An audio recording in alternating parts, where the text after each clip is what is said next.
சரி ராகேஷ், நீ ரொம்ப கோவமா இருக்க. நான் அப்புறமா வந்து மீட் பண்றேன். நீ எப்ப வந்தாலும் நான் இப்படித்தான்டா இருப்பேன். போடாங்கறல்ல. உன்னை கட்டினார் ஒரு பேயை கட்டி இருக்கலாம். எந்த மொழி பொண்டாட்டியா இருந்தாலும் பொண்டாட்டின்னு வந்துட்டாலே அவளுங்க வாயை கட்டவே முடியாது.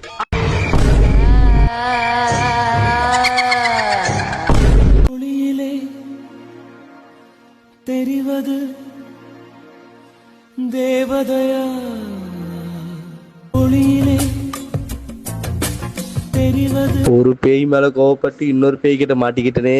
ஐயோ, அந்த பேயை விட இந்த பேய் எவ்வளவு மேல். கம்முன்னு வளைச்சு போட்டு கல்யாணம் பண்ணிடலாம்.